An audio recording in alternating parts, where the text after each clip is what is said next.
Viltu ég hringja? Já,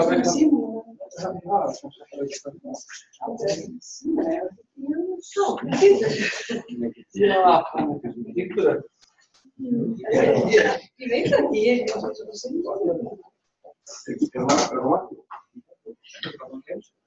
já, bara ekki hæði.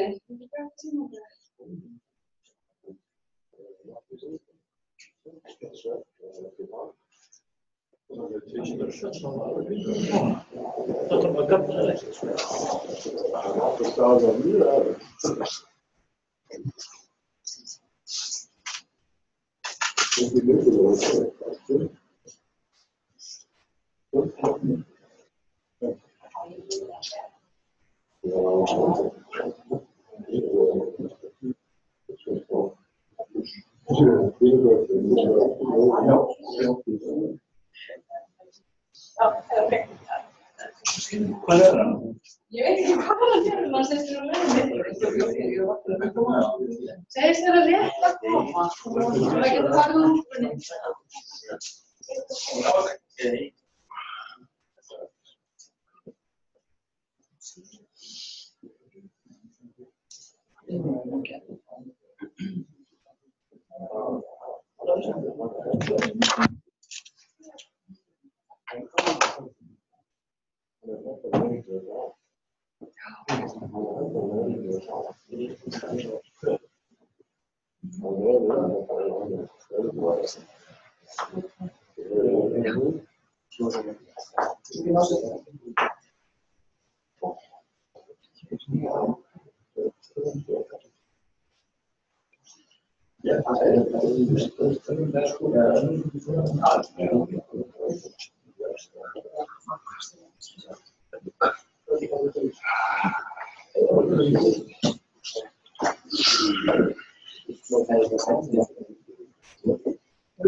Janus Freyr, kappatandeildina, ætlar að vera meirindi meðfætt hjartagalla.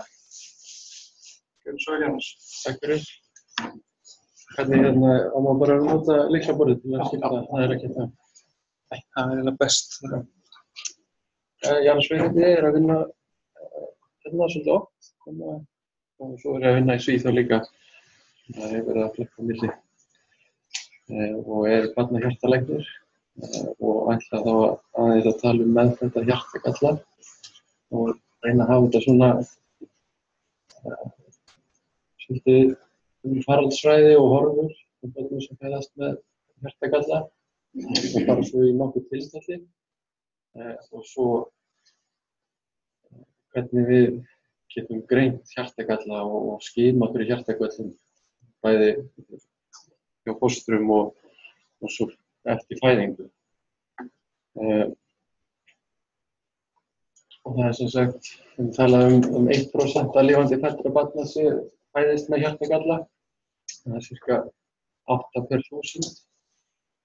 Og svo cirka 2 börn af hverjum 1000 fæðingum fæðist með svokallaðan alvarlegan hjartagalla. Á Íslandi þá það cirka 4000 til 4500 fæðingar á ári og sem gerir þá að það eru cirka 45 börn sem fæðast með hjartagalla. Og þá það cirka 10 börn sem myndu fæðast með svona alvarlegan hjartagalla hverju ári. Þegar maður talar um alvarlegan hjartagalla þá yfirleitt átt við hjartagalla það sem eru háðir því að fósturslagrásin sé opin. Og þegar hún lokast eftir fæðingu þá verða þau mjög alvarlega veik. Sem sagt fósturslagrásin þessi dukt sem öll fóstur þurfa sem opin í fóstrunum svo að blóðflæði geti komist til neðri hluta líkamans. Og þessi fósturslagrás getur sem sagt annars veitt blóðflæðinu til líkamans eða til lungnanna. Við sýnum ykkur myndir á eftir af því. Og svo þetta verður svolítið líka fer yfir tölur frá Svíþjóð af því að ég hefur verið að vinna þar. Og þar búið að gera fína rannsóknir á fjölda barna sem fæðast með hjartagalla og sem sagt hvernig best að skíma fyrir hjartagallum. Og í Svíþjóð þetta cirka 100 til 150 börn sem fæðast með alvarlegan hjartagalla.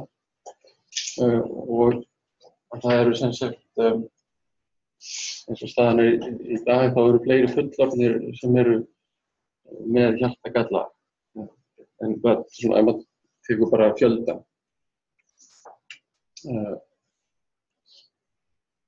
Og það oft í Svíþjóð þá meira notað meiri háttar og minni háttar hjartagalli. Hérna talað alvarlegan hjartagalla. Þetta svona pínu svona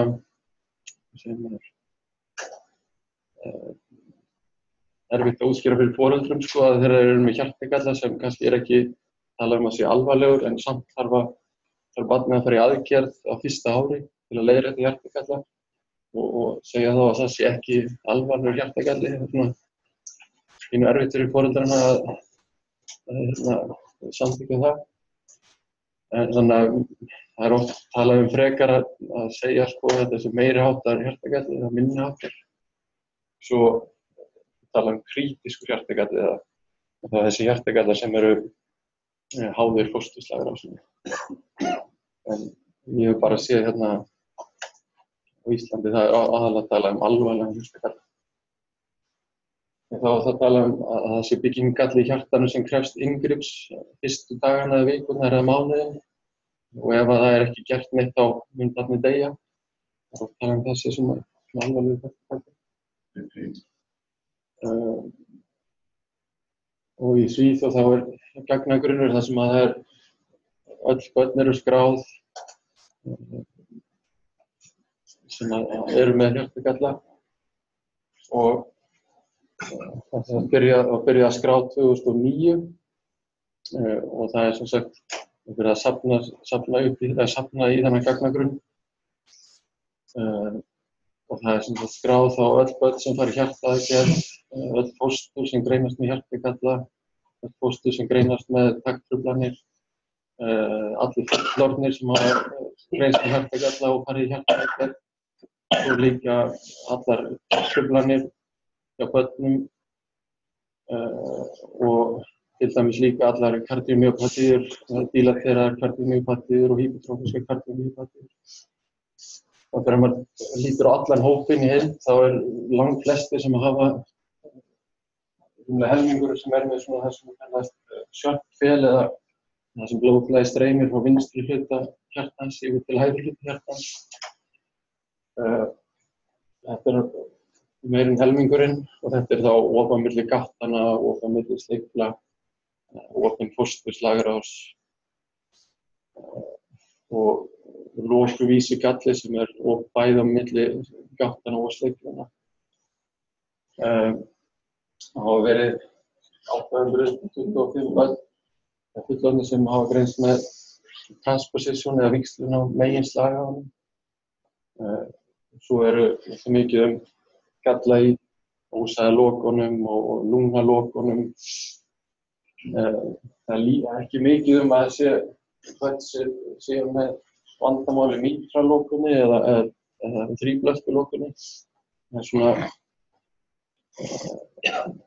aðalega þá þessi galli sem í þríblöðkulokunni heitir Epstein galli, það sem galli í sjálfri lokunni. Það er mjög ómögulegt að börn séu með bara prímer stenós í mítralokunni til dæmis. Og svo hérna stór hópur líka þessi 1,5 hjarta. Það er ca. 600 einstaklingar sem eru með einn slegil sem dælir blóðið til líkamans. Og blóðið þá rennur bara passíft til lungnanna. Það er búið að tengja blóðflæði frá líkamanum fram hjá hjartanu beint til lungnanna. Það koma myndir af því eftir líka. En við skoðum svo hópinn sem með þessi sjöndfél eða blóðflæði frá vinstri hluta hjartans til hægri hluta hjartans. Þá langflesti hópurinn eða stærsti hópurinn með of á milli sleglanna. Töluveri hópur líka með of á milli gáttana, ekki förmax sjálf, það of á milli gáttana. Og svo annar stór hópur, það þessi sem eru með opna fósturslagrás. Það þessi rauði hlutin af kökunni. Svo þessi AVSD, það heitir á íslensku lokuvísi galli, það of á milli bæði gáttar og slegils og svo sameiginleg loka á milli gáttana og slegilsins eða sleglanna. Þetta svona helst sem að sér þetta á börnum með Downs heilkenni. Það er alveg típiski að dæmigerður hjartagalla fyrir börn sem eru með Downs heilkenni. Og svo maður skoðar betur þá þessi opin sem á milli gáttana. Það þá algengast náttúrulega þessi sekundum galli, líka PFO sem pínulítið hol sem er svona rest eftir sem hefur ekki lokast eftir fósturtímann. En maður skoðar svo hvenær hjartagalli greinast helst. Þá ákveðin hluti börnum sem greinast með fósturskimuninni og svo vísað áfram til barnahjartalæknis sem að gera þá fulla skoðun á hjartanu og þannig að það eru svolítið mismunandi eftir í hvaða hjartagalla greinast á fósturtímanum og flest þessi 1,5 hjörtu þau eru farin að greinast í viku 18 til 19 þegar börnin eru skimuð. En svo eru aðrir hjartagallar eins og ósæðaþrengsl og víxlun meginslagæða sem greinast yfirleitt ekki á fósturskeiðinu. Og svo stærsti hlutinn að greinast þarna fyrsta mánuðinn og mest þessi rauði rauði hlutin, hvað sem rauði stapillinn. Hann þá sem sagt áður en að börnin fara heim af fæðingardeild, oft á fyrsta eða öðrum sólarhring. Og þessi börn eru þá yfirleitt veikjast strax eftir fæðingu eða þá að þau eru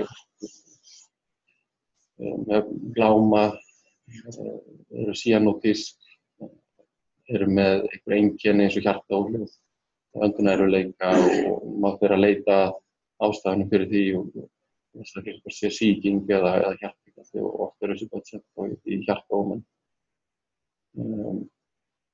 Svo ákveðin hluti sem að greinist þá eftir að þau fara heim og fyrsta mánuðinum og þessi börn sem maður myndi vilja geta greint í rauninni áður en þau fara heim. Þau eru yfirleitt með alvarlegan hjartagalla sem kemur þau í ljós eftir þau eru komin heim og þau veikjast kannski á 3. degi, 4. degi eða 1. viku og koma inn í lostaástandi og eru mjög veik. Þannig að maður vildi svona reyna að fanga þessi börn sem eru með alvarlegan hjartagalla en einhvern veginn sleppa í gegnum þessa skoðunarstöðvar og fyrstu fósturskimunina og svo nýburaskoðunina og svo 5 daga skoðunina. Þannig að það er búið að vera mikið að svona reyna að finna hvernig maður á að greina þessi börn. En svo stór hluti líka sem greinist seinna og í þessum tölum náttúrulega börn sem eru með takttruflanir og kardiómyopatíur sem það kom ekkert fram fyrir en að þau eru orðnir unglingar.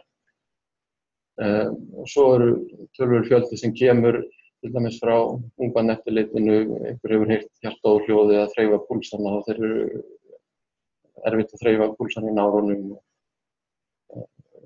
Og svo einn sem greinist þegar hann er úrborinn kannski eldri, 5-6 ára og fram að 18 ára aldri.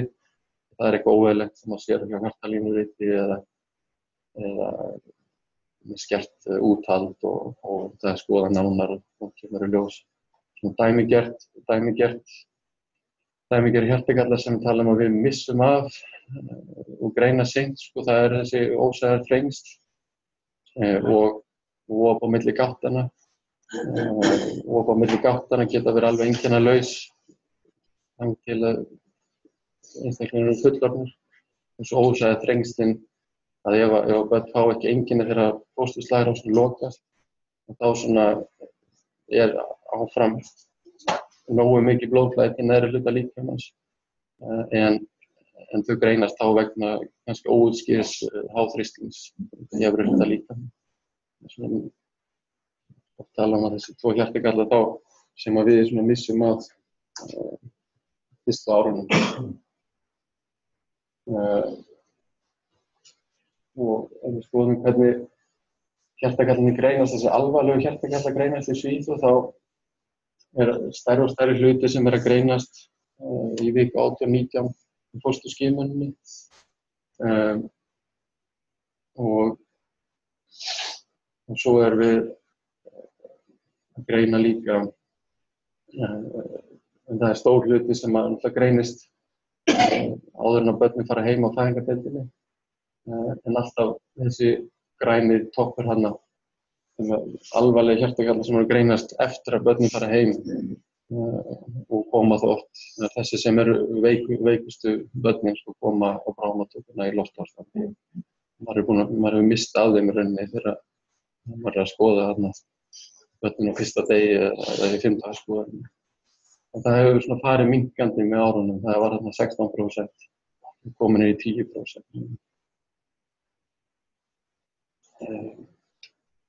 Og svona bara aðeins hvernig Svíþjóð hefur skipulagið hjá sér. Það eru langflestar fæðingar í Gautaborg og Stokkhólmi og Malmö og svo eru nokkuð fjöldi í Uppsala og Lund.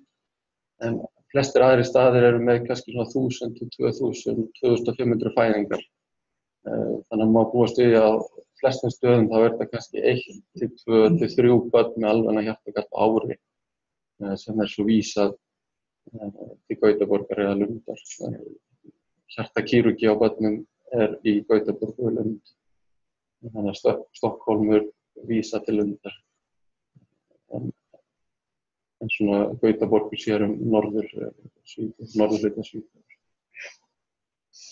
Og það eru gerðar 600 hjartaaðgerðir á ári í Svíþjóð.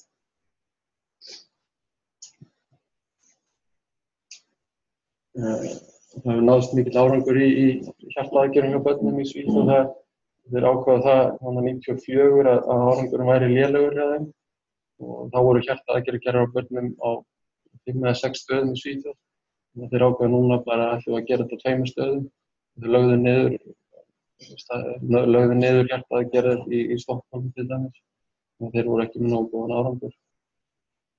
Og eftir það hefur dánartíðnin batnað verulega og 30 daga dánartíðnin er komið niður í 1%. Þetta er allir hópurinn af öllum börnum sem fara í hjartaaðgerðir. Og svo eins árs dánartíðnin er aðeins hærri, 2-3%. Þannig að það hefur skipt máli, ekki bara að maður hefur sett þetta á færri staði, þetta er líka framfærir í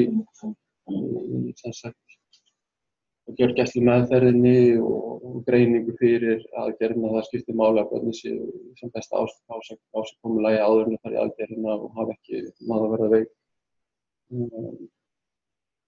Þannig að þessar tölur eru svona bæði sama í Gautaborg og Lund, það er engin munur þar á milli og restin Norðurlöndunum í Svíþjóð, Finnland og Norður.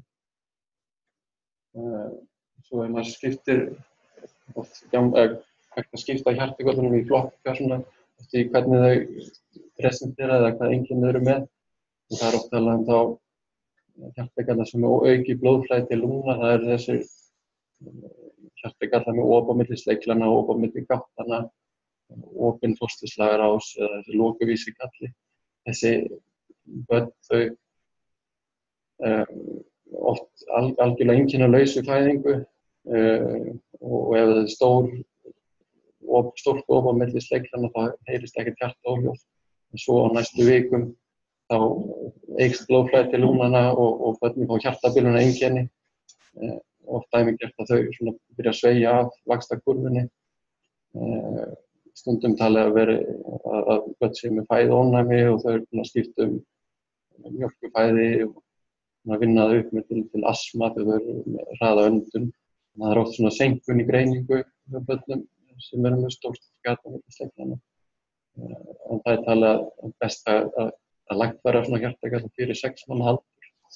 Það er svona langvarandi blóðflæði til lungnanna og aukinn þrýstingur hefur skaðleg áhrif á lungnaslagæðarnar. Annar hjartagalli,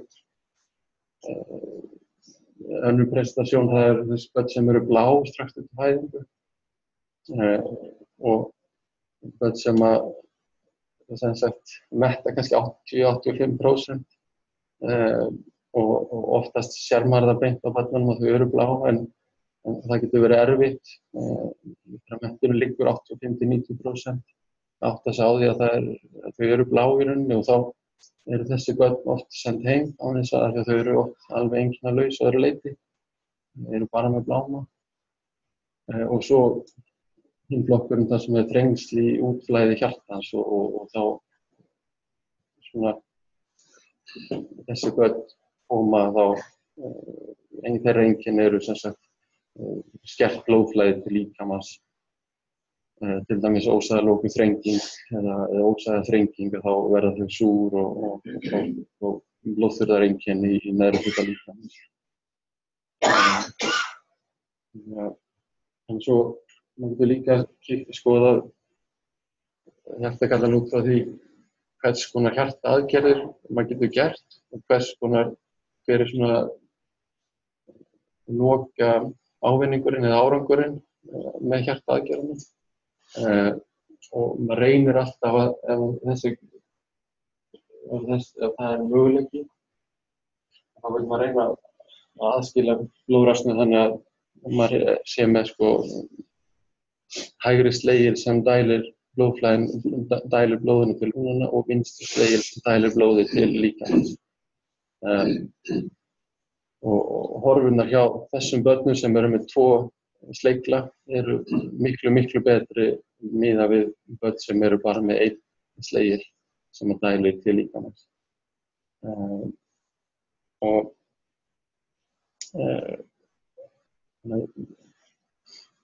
Þeir sem eru með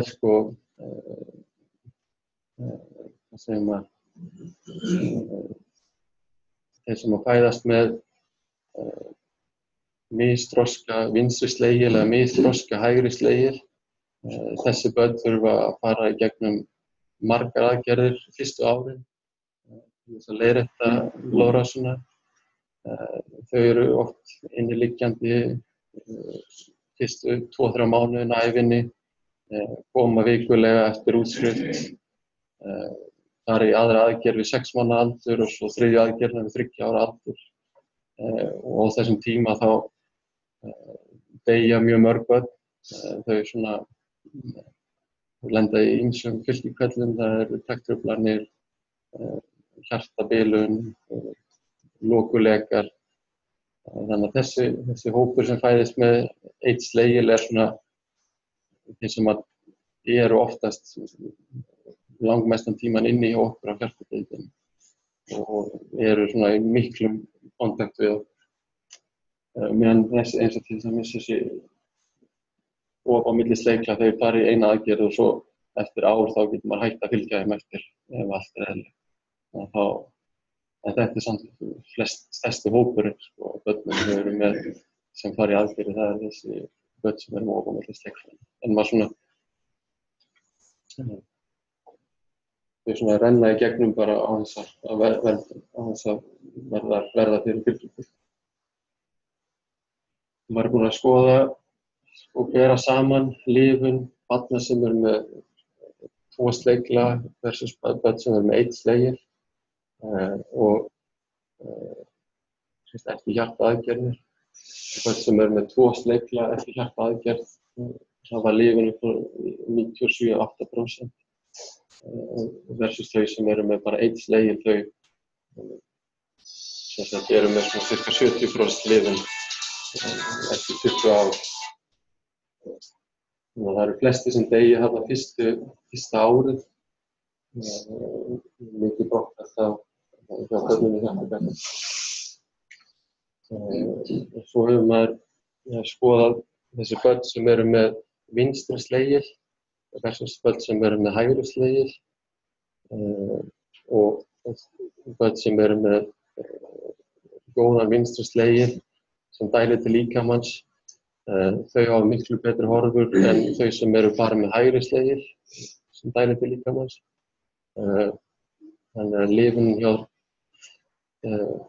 þessi 1,5 hjörtu þar sem er með góðan vinstri slegil er 90%, 90-95% versus þau sem eru með hægri slegil sem þarf að sjá alla vinnuna pumpla til líkamans það sem eftir ævinnar. Þau lenda í fylgikvillum, hjartabilast og þurfa svo að fara í hjartatransplant eftir einhver ár. Þetta lifurtækt? Já. Þetta sem börn deyja sem deyja á fyrstu mánuðum, já. Það svolítið ástæðan fyrir því að fyrsta aðgerðin þá setur maður rör frá ósæðinni til lungnanna til þess að viðhalda blóðflæði til lungnanna og rörið kannski svona 3-3,5 millimetrar og algengasta dánarorsökin að það verði trombósa í rörinu, þá stoppast blóðflæði til lungnanna og þá deyja þau bara 1 og 3. Það eru langflestir sem að deyja frá fyrstu aðgerð til annar aðgerð, fyrstu 6 mánuði. Og svo eftir það þá versnar hjartastarfsemi, verða þau hjartabilun og hægri hjartabilar gefa sig. Það ekki gert til þess að dæla blóði til líkamans það sem eftir ævinnar. Þannig að þetta fyrir þau sem eru með hægri slegil sem dælir blóðinu til líkamans, þá þessi aðgerð palliatívar í rauninni og hægt rólega þá mun þessi slegil gefa sig. Það tekur bara fyrir suma tekur það nokkur ár, fyrir aðra tekur það kannski 15-20 ár. En flestir að lokum enda í hjartatransplanti.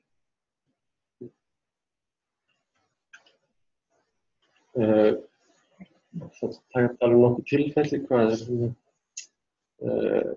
það sem sagt barn sem fæðist, meðgang og fæðing eðlileg, nýburaskoðun, ekkert hjarta og hljóð, púlsarnir eðlilegir, engin blámi, engin öndunarerfiðleikar, foreldrar fara heim eftir 8 tíma, mega fara heim eftir 6 tíma, til ákveða að bíða í 2 tíma viðbót, og koma svo aftur á 3. degi. og þá barnið alvarlega veikt. Maður getur líka hugsað sér annað dæmi þar sem barnið kemur í 5 daga skoðun, allt eðlilegt, kemur svo 2 vikum seinna og alvarlega veikt. Og umskoðun sýndi svo þrengsli í ósæðinni. Þetta svona nokkuð dæmigerð saga fyrir börn þar sem það að glíma við, sko, þessar skoðanir eru oft eðlilegar en svo veikjast börnin eftir nokkra daga. Og þetta svona dæmi þá hjartagalla sem blóðflæði til líkamans háð því að fósturslagrásin sé opin. Og einkenni þá koma fyrst fram þegar að þessi fósturslagrás eða duktið sem dregst saman og það getur tekið allt frá 1 sólarhring og upp í nokkra daga og þangað til þá oft ekkert hjartaóhljóð sem maður heyrir og púlsarnir sem þreifar í nárunum eru þá í rauninni geta verið þá frá púlsarnir frá hægri sliklinu sem leiða í gegnum lungaslagaðin og gegnum dúktusin og niður í náran. Þannig að maður rauninni þreifar púlsa þó að það sé þrengsl fyrir ofan dúktusin.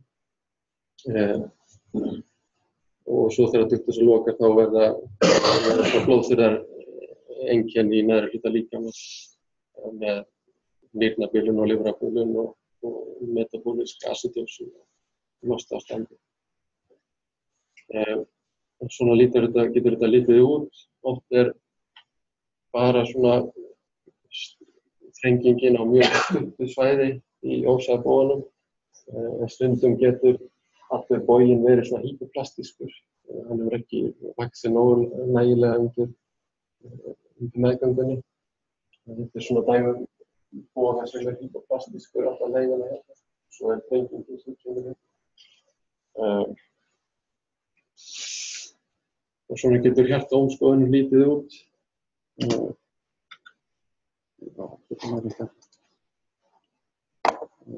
Það verður svona breyting á blóðflæðinu í þrengingunni sem hérna. Það verður svona turbulent blóðflæði eftir þrenginguna. Þetta svona, getur maður greint þetta mjög vel með hjartaómskoðun. Það búið að stelpa sem tók saman alla nýbura með ósæðu þrengslum í Svíþjóð á 10 ára tímabili og svona oft líður maður illa kannski ef maður hefur sendt einhvern heim frá fæðingardeildinni með og svo kemur aftur eftir nokkra daga í lostaástandi. Og þá var þetta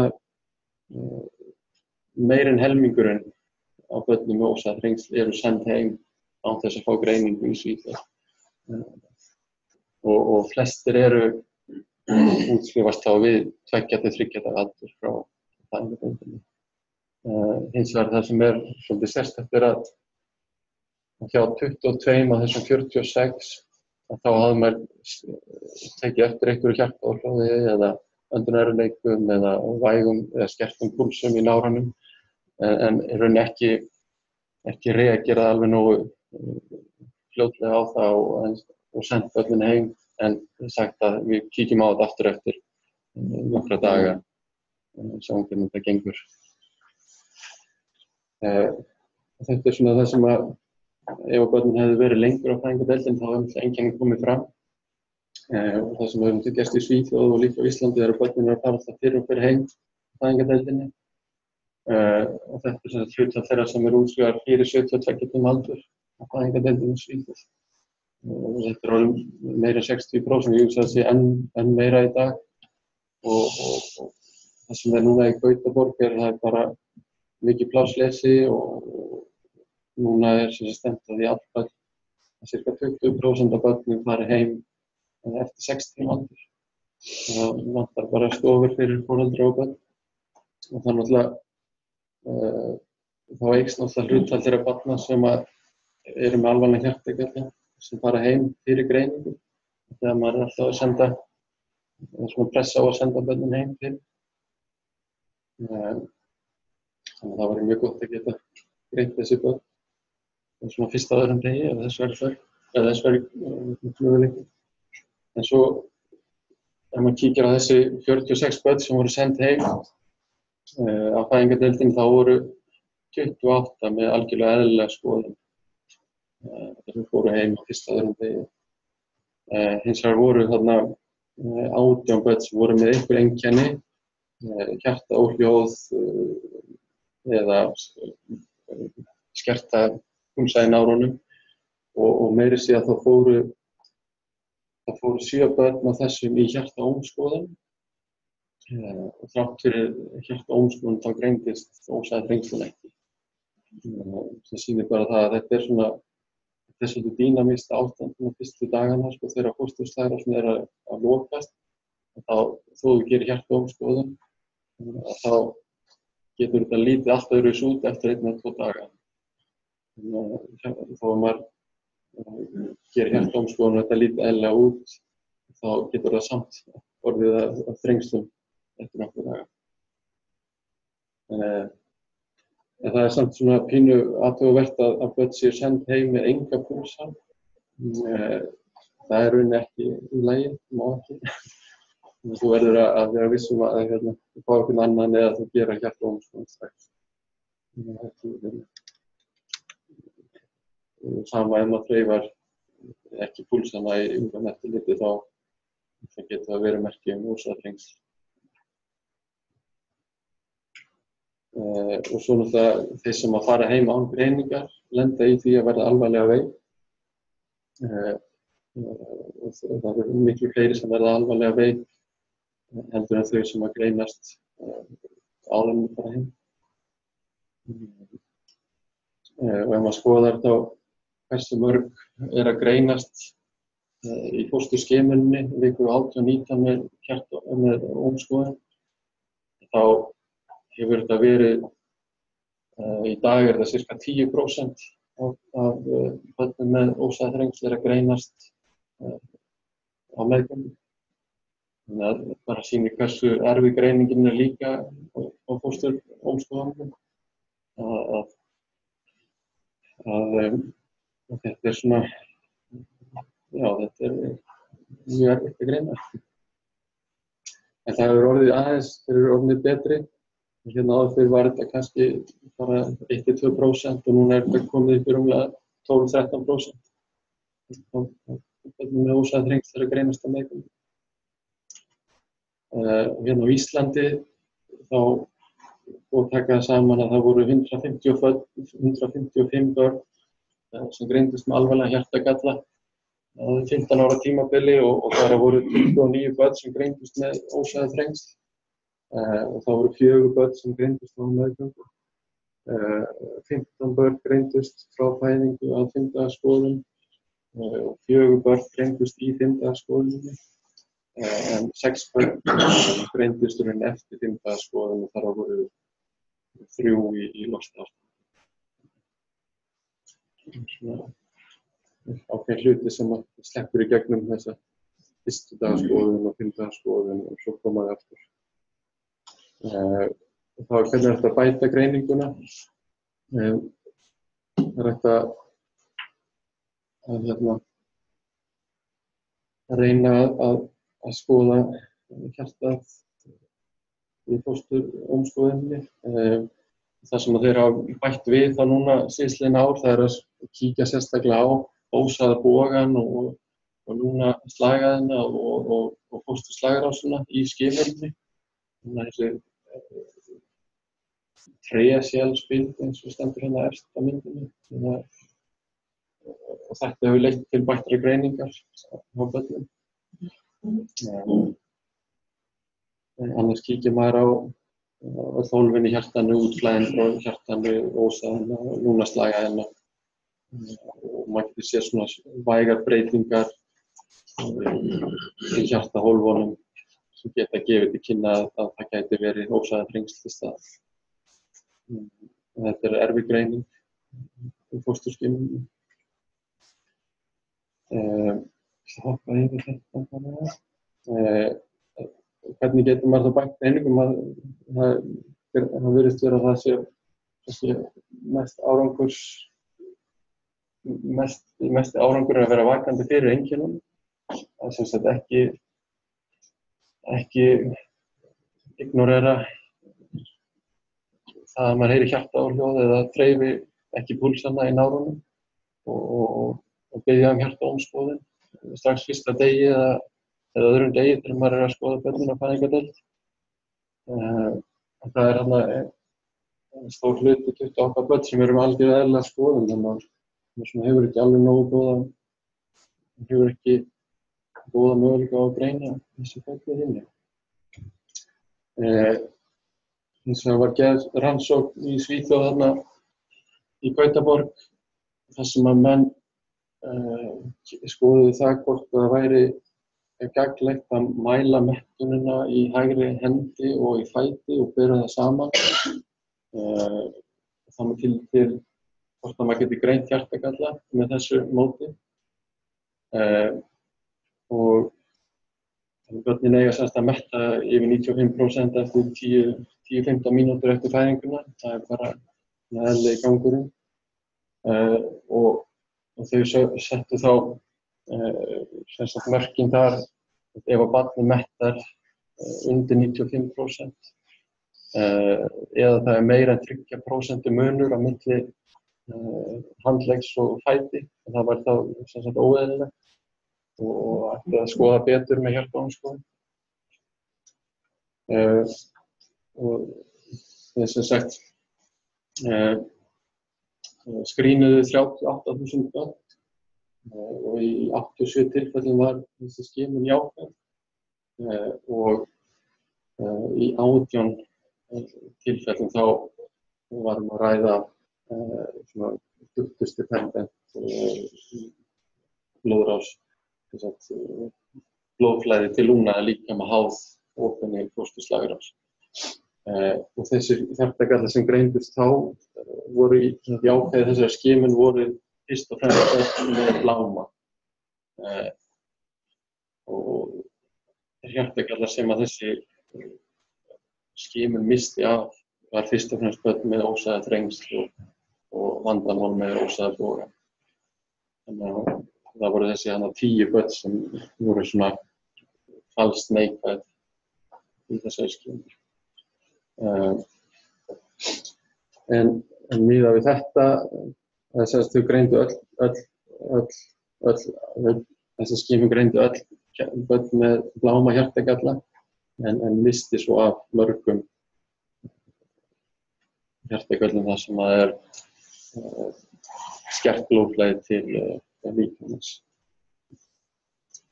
En já, þannig að við ætlum aðeins að hoppa yfir. En það ekki bara þessi rannsókn, heldur voru margar aðrar rannsóknir gerðar á svona skimun með mettunarmælingum í heiminum. Og þegar þetta var búið að taka allar þessar rannsóknir saman og skoða þær þá ákváðu Bandaríkin að núna skyldu öll sjúkrahús mæla mettun hjá öllum nýburum. Og þetta var byrjað 2011 og þessi kona þarna hún var meinatækni sem vann í Gautaborg, var svo fræg að hitta forsetann og svona var að kynna fyrir Bandaríkjamönnum þessar rannsóknir. En þeir voru svona búin að reikna það út að þessi skimun tekur 9 mínútur og kostar $14 í Bandaríkjunum. Og til samanburðar þá kostar þessi efnaskiptaskimun $20 og heyrnarskimunin á börnum $36. Og Norðurlöndin hafa líka tekið þetta upp. Þau eru farin að mæla mettunni í hendi og fæti og bera þetta saman. Þetta gert núna á öllum stöðum Svíþjóð, Noregi og Finnlandi. Ég held að Danir hafi ekki tekið þetta upp og meira að segja hafa Danir, síðast sem ég heyrði var að þeir eru hættir að láta læknaskoða eftir fæðingu. Það eru ljósmæður sem sáum það. Það fannst þetta ekki. Þannig að þeir eru svona kannski öðrum einhvern veginn skipuleggja sína heilbrigðisþjónustu aðeins öðruvísi. Annað sem að þessi mettunarmælar gefa upp, það svokallað perfusions index, svona merki blóðflæði í vefjunum. og menn hafa verið að skoða það hvort að skemmt blóðflæði í neðri hluta líkamans gæti hjálpað manni og gæti greint einhverja hjartagalla.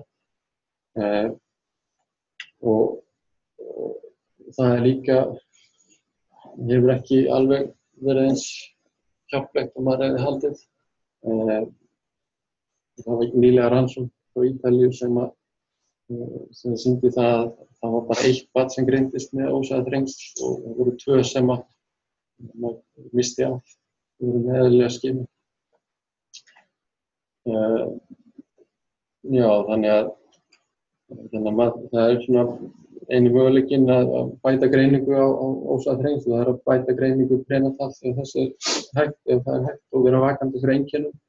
Svo getur maður notað mettunarmælingu. Maður þarf að átta sig að gera sér grein fyrir því að það mun ekki geta greint með ósæðaþrengsl. Maður mun missa af einhverjum fjölda. Maður mun senda heim börn maður mun senda heim börn af fæðingardeildinni með ósæðaþrengsl og allar skoðanir hafa verið eðlilegar. Og svo annað tilfelli, þetta annað barn móður, eðlileg meðgang og fæðing. Barnið fæðist á Héraðssjúkrahúsi, getur verið hérna jafnvel bara á Akureyri og barnalæknir kallar til eftir 30 mínútur vegna bláma og endurnervuleika. Hjartaómun leiðir í ljós á víxlun á meginslagarann. Barnið mettar sirka 60% fyrstu klukkutímana en svo einhvern veginn jafnar það sig og mettar 85% eftir það. Og það var eitt svona tilfelli hérna bara fyrir nokkrum vikum þar sem að barnið fæðist og strax blátt og með endurnervuleika og reynist vera með víxlun á meginslagarann. Það var sem sagt, ég veit ekki hvað tók að langa tíma þá til að maður, það voru ekki nema einhverju klukkutímar þá til að maður átti að sjá því. Þetta var svona, að maður grunaði þetta allavega.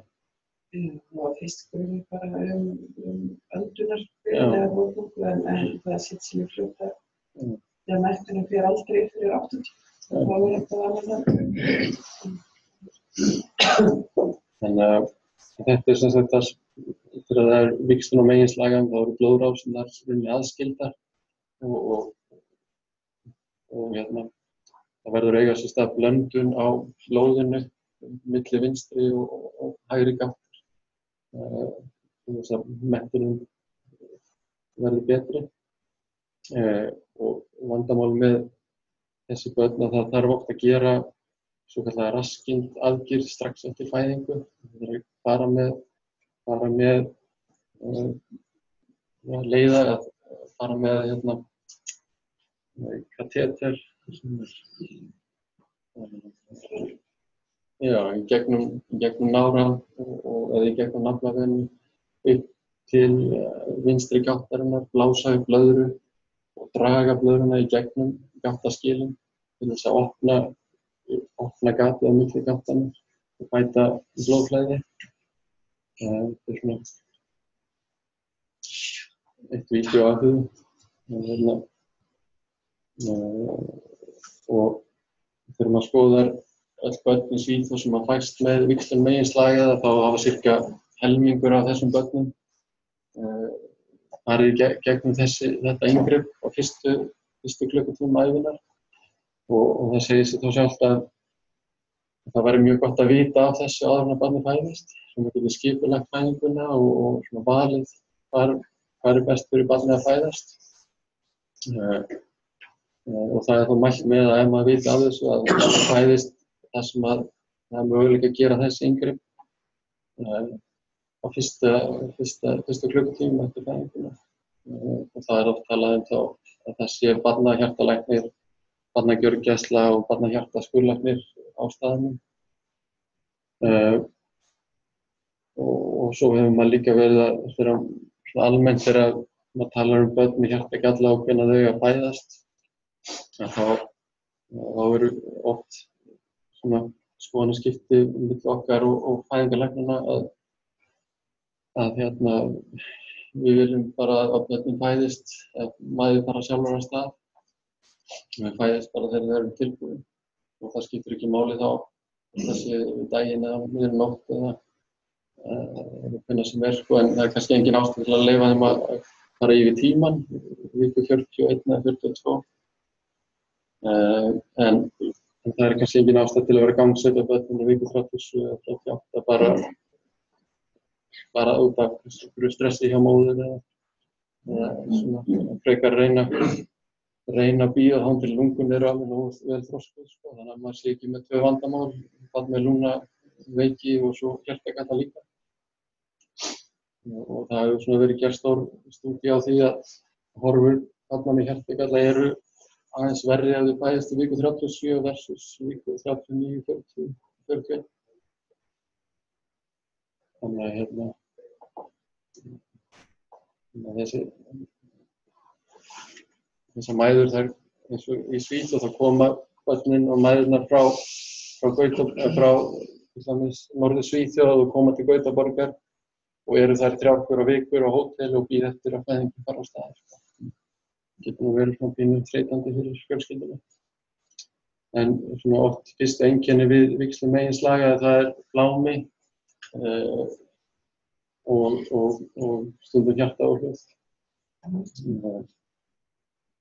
Og í Svíþjóð þá er greiningin heldur ekki,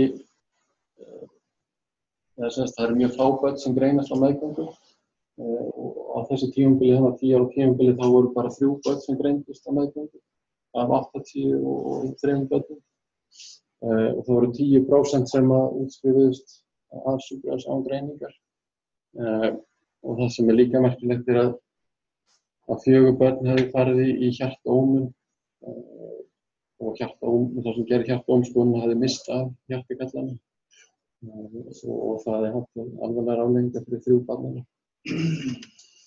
Og það eru mörg sem að þá, ef greina seint að þau verða fyrir áföllum á heilanum, þá krampa heilablæðingar og blóðþurrð í heilavefum. Og Íslandi þá voru sem sagt á þessu sama tímabili, þannig 15 ára tímabili, þegar 155 börn greindust með alvarlega hjartagalla, þá voru fæddust 15 börn með víxli meginslaga og á þessu tímabili greindist semst ekki barn á meðgöngu.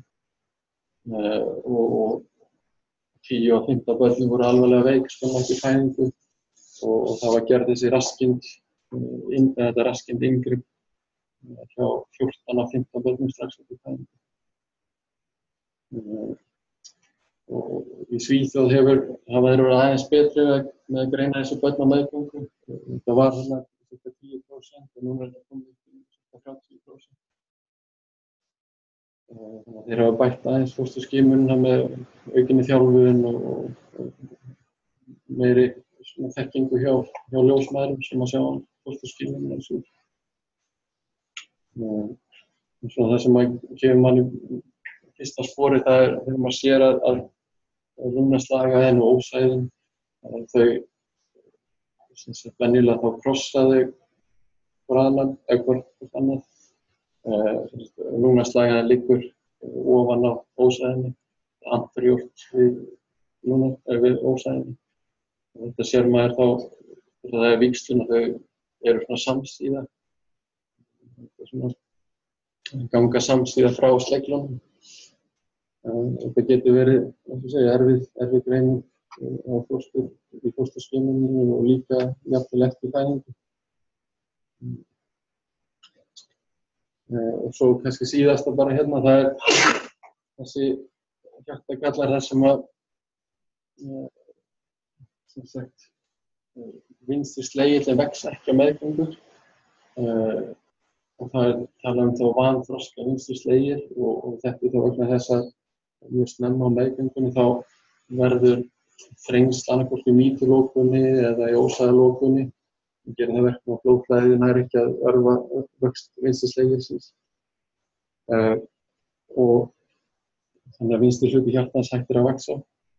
Þessi börn eru þó með það sem eftir æðina með bara hægri slegil sem þarf að dæla blóðið til líkamans og hægri slegillinn er ekki gerður fyrir það þannig að hann gefst upp eftir einhver ár. vandamálið þá einmitt með þessi börn að þau geta líka lítið alveg eðlilega út eftir fæðingu. Það ekkert hjarta og hljóð. Það getur verið erfitt að sjá blámann, þau eru kannski metta 85%. Það getur verið erfitt fyrst eftir fæðingu að sjá það. Svo koma einkenni fram þegar fósturslagrásin lokast. Þau verða hundveik með súr og nýrnabilun og lifrarbilun. Þetta hjartagalli það deyja allir ef það ekki gerð aðgerð. Þetta leiðrétta. Og það þá þessi 3 skref. Fyrsta aðgerð fyrstu vikuna, næsta aðgerð við 6 mánaða aldur og svo þriðja aðgerð við 30 ára aldur.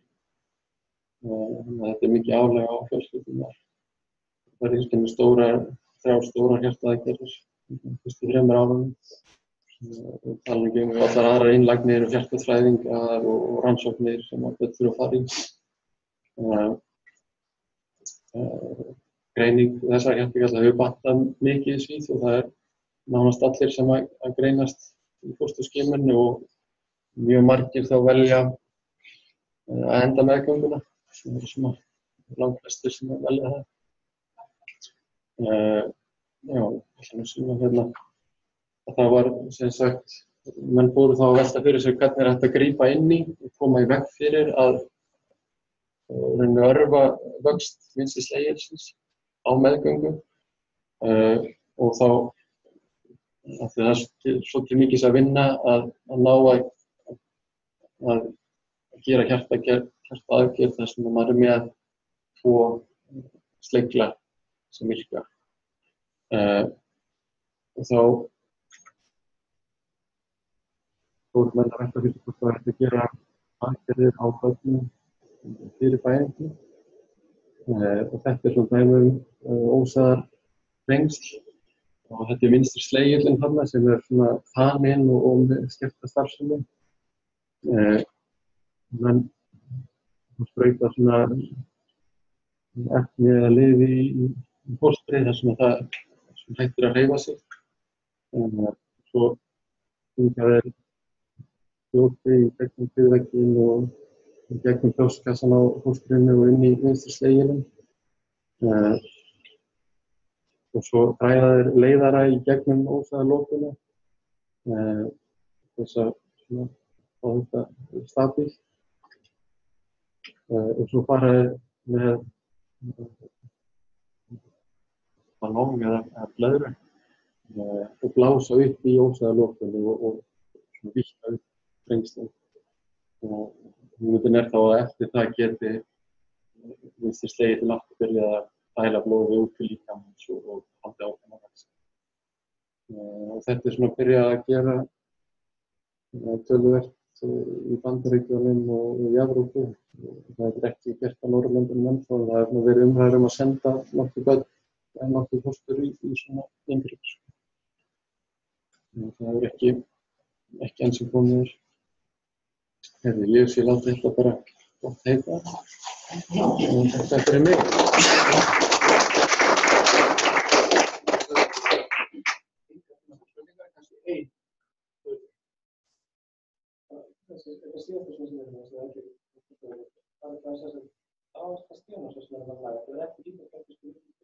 Nei, það sem sagt, ef það þrengsli í ósæðinni, mörg þessara hjörtu þau sem sagt vinstri slegillinn hættir að vaxa og það verður að vanþroska vinstri slegli þegar þau fæðast.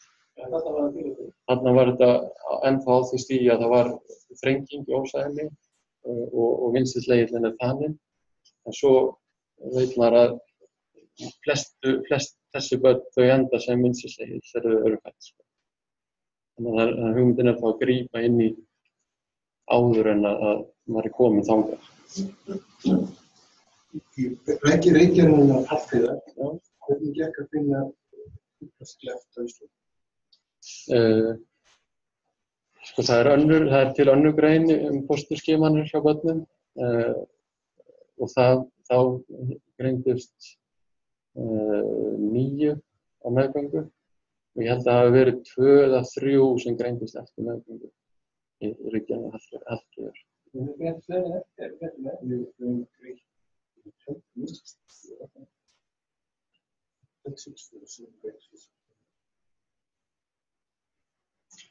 Heyrðu, við þurfum að kella þér. Takk fyrir.